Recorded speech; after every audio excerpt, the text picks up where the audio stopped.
Good morning, it's Shane here at Kombucha.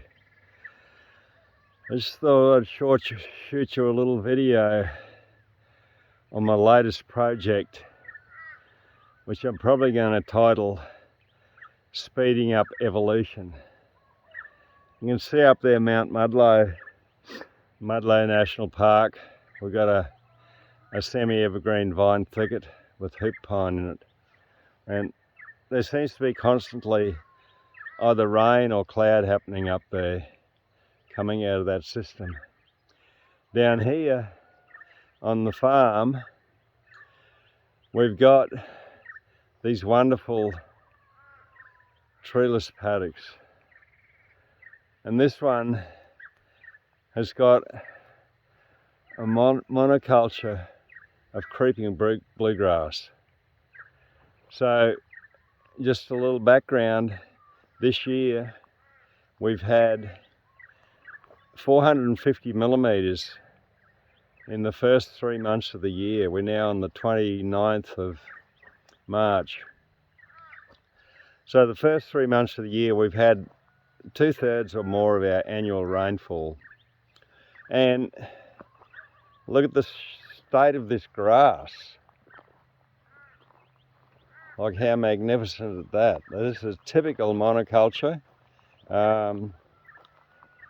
with massive locking up of minerals, of calcium, nitrogen, and water is locked up. So this stuff in this paddock has died out, I don't know, 3 times at least in the last, I don't know, 7 years, 5 or 7 years. I've got a patch of trees over there that I planted a couple of years ago. That's a syntropic planting. But what's happening in here, I shot a video in here the other day. We've got a lot of legumes coming.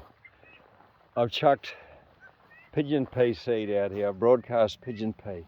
That's been sitting here for a couple of years, and look what's happening now.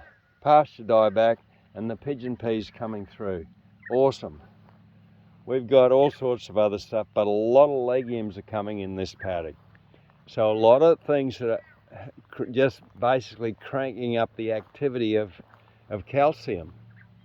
All our legumes are calcium activators. So I've looked at this, and we've had this wonderful rainfall, and since the 6th of March, it literally hasn't stopped raining here. I put a drone up in the air. We were putting out biodynamic preparations, and we spent a day putting out biodynamic preparations with a drone, and since then it hasn't stopped raining. So I'm wondering whether I've cracked the secret of rainmaking. I really do believe that the activity of that drone created some change. But yesterday I was in town doing a little, retail therapy. Needed a new drill. Man's always got to have a few toys to play with.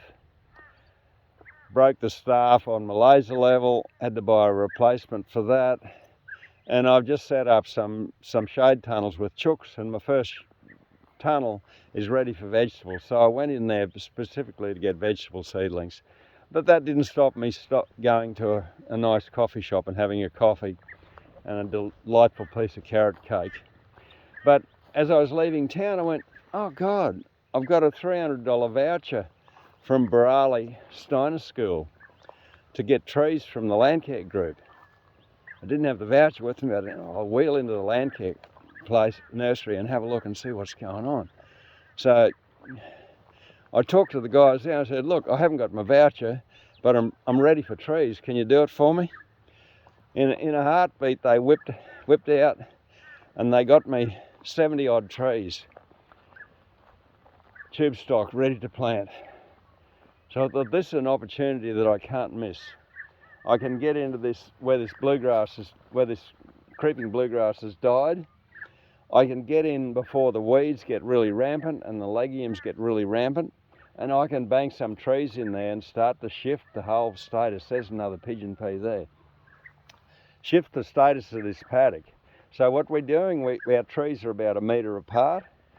I've got 3 rows here so far. Yesterday afternoon when I got home from town, another pigeon pea there.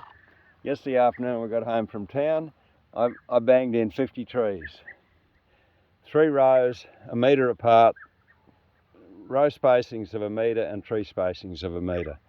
So I'm out here again this morning. I've got another 50 odd trees in the wheelbarrow and I'm at it again. I've got a banana shovel and you can see the preparation in this paddock's awesome. I've got this great layer of mulch. I've got no vegetation competition for the trees to start with. I've got biochar in this bucket here.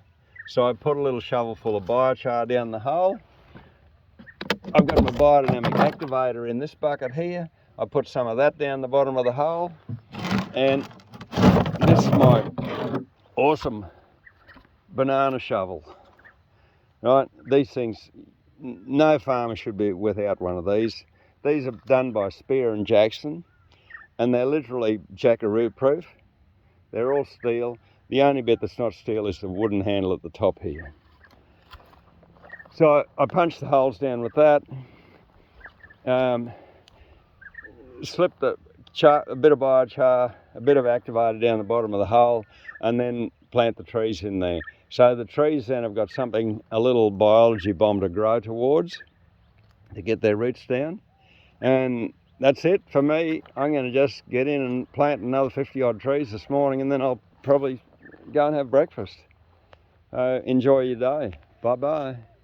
Well, how things change. No sooner did I get planting than we got a shower of rain coming across. As I said yesterday, I was out here in the rain. You can only get wet once while you're out planting. So this gives you an idea of what we do with the banana shovel to get these trees in.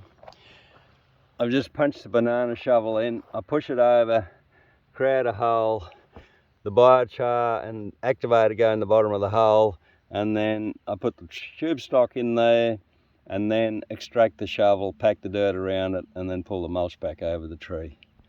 Awesome, what a sight. Well folks, the morning's planting is done. Mount Mudlow has disappeared in the rain and the cloud.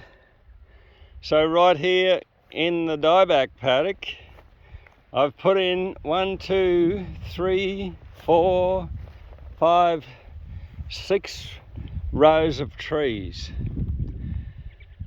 So yeah, just over 100 trees have gone into this block. As you can see, I've planted them relatively close together. The concept again with this is putting them close together is you get that communication happening in the soil between all these trees. They get talking to each other. They have a language in the soil and they muster up the soil biology and help each other, and they've got a few pigeon peas of course to help them. You know, there's nutgrass here, which is an awesome ground cover. That's often comes where we get bare ground or pasture dieback, or if we cultivate. People try and get rid of it. I love it. It's the most awesome thing because it won't choke anything else out. It just does its thing there in the soil. Just does its job. Here's some sort of a cucurbit coming up here. A bit of side reducer. Now this guy here, if you get attack of the shits at any time, make a tea out of this stuff. It's the most awesome cure for dysentery. I got to know it in the Northern Territory as what they called arsehole joy. What an awesome name for a plant. You've got to excuse my language sometimes, but you know, it's got to be factual. We've got to be real about these things. Lots of brachychitons in this lot. Silky oaks. I don't know what the ukes are. I just got a whole slab of ukes.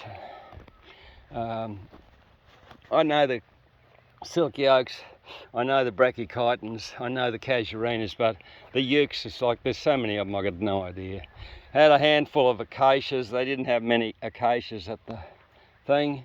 And this afternoon, I've got another 100 trees coming in from my local propagator person in Kilkeven. who basically produces trees whenever I want them to get planted. And I'm going to keep planting in this paddock. It's just such an awesome opportunity. There's a fig tree there. This is just such an awesome opportunity. I've got so much area here that's dead or dying, and I'm not going to let this dieback event go without literally capitalizing on it. Like if I wanted to plant trees in here normally, I would have to cultivate this. I'd have to hit it with a set of offsets a couple of times, and then rotary hoe the bed for the trees, and then run a ripper in it. But this time it's just dig a hole with the banana shovel and bang the biology bomb in the bottom of the hole and put the tree in on top and pull the dirt around it and mulch it over, and away you go. And so yeah, it's pretty exciting. I'm not going to let this opportunity pass. This patch is going over there on the next hill under those trees. There's a whole swag there that's starting to go. I've got that earmarked for another tree plantation. And this paddock now, I'll take it out of the cattle rotation for probably up to 2 years. Allow these trees to get established so that I can then introduce the livestock back in here. So that's it, folks. Mudlow's hidden in the cloud and the rain. And I'm hoping by planting trees on this farm, I can attract a little bit more of that rain that happens up there on the Mudlow National Park in the semi-evergreen vine thicket. It's like I'm only a few kilometres from it. I look up there and it's bloody raining. It's not raining here. What's wrong? What have we created here by clearing this landscape? Bye-bye, folks. Have a nice Easter. Bye.